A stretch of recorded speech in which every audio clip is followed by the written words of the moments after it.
தூத்துக்குடி மாவட்டம் ஸ்ரீவைகுண்டம் அருகே வெள்ளத்தால் துண்டிக்கப்பட்ட புளியங்குளத்தில் திரைப்பட இயக்குநர் மாரி செல்வராஜ் பேரிடர் மீட்புக் குழுவினருடன் மீட்புப் பணியில் ஈடுபட்டுள்ளார். இது தொடர்பான விவரங்களுடன் செய்தியாளர் வெற்றி இணைந்திருக்கிறார். வெற்றி, தற்போது அந்த பகுதியில் மீட்புப் பணிங்கிறது எந்த கதியில் இருக்கிறது? எல்லா பகுதிகளிலும் மின் விநியோகம் அளிக்கப்பட்டிருக்கிறதா? நிலவரம் என்ன? இந்த ஸ்ரீவைகுண்டம் அடுத்திருக்கக்கூடிய அந்த தாலுகா மற்றும் அதை ஒட்டி இருக்கக்கூடிய ஏரல் தாலுகா, இந்த தாலுகாவினுடைய நிலைகள் என்பது இந்த மழை வெள்ள பாதிப்பினுடைய உச்ச பாதிப்பு எதிர்கொண்ட பகுதிகள் இவை. இந்த பகுதிகளெல்லாம் நாம் நேற்று முழுக்க கடைசி வரைக்கும் இங்கிருந்து கருங்குளத்திலிருந்து தொடர்ந்து திருச்செந்தூர் செல்லக்கூடிய சாலை தென்திருப்பேரை வரைக்கும் முழுக்க எல்லா கிராமங்களுக்கும் நாம் நேரில் பயணம் செய்தோம். எங்கும் தண்ணீர் வடியவில்லை. தண்ணீர் எப்போது வடியும் என்று கணிக்க முடியாத அளவுக்கு தண்ணீர் தேங்கி இருக்கிறது.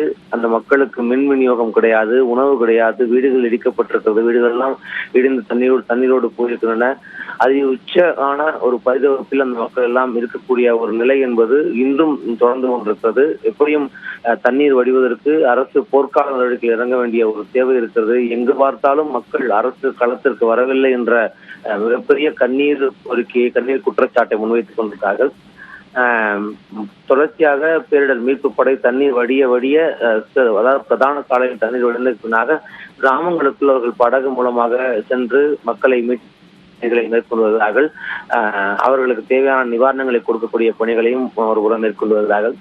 அப்படி சென்ற பேரிடர் மீட்பு படையோடு புளியங்குளம் அடுத்திருக்கக்கூடிய பகுதிகளில் இயக்குனர் மாரி செல்வராஜும் சென்றிருக்கிறார்.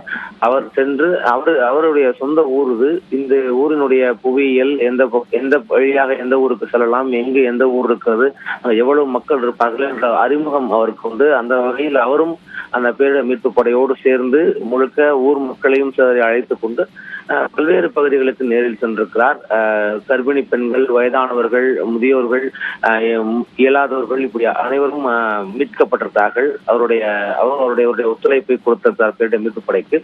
அவருடைய ஒருங்கிணைப்பும் இதில் முக்கியமானதாக பார்க்கப்படுகிறது.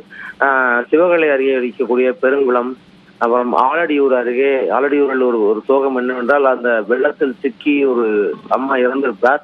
அவருடைய உடல் அங்கேயே அடக்கம் செய்யப்பட்டிருக்கிறது. அந்த ஊருக்கு சென்றிருக்கிறார்கள். பிறகு மங்களக்குறிச்சி, அங்கு படுத்த படுக்கையாக இருந்த ஒரு பாட்டி மீட்கப்பட்டிருக்கிறார். சிவகலையில் தங்க வைக்கப்பட்டிருந்த மக்கள் சந்தித்திருக்கிறார்கள். ஆதிநாராயணபுரம் இப்படி பல்வேறு பகுதிகளிலும் நேரில் படகு மூலமாக சென்று அந்த மக்களை மீட்டு பாதுகாப்பான இடங்களுக்கு அவர்கள் அழைத்து வரக்கூடிய பணிகளை மேற்கொண்டிருக்கிறார்கள். விவரங்களுக்கு நன்றி வெற்றி.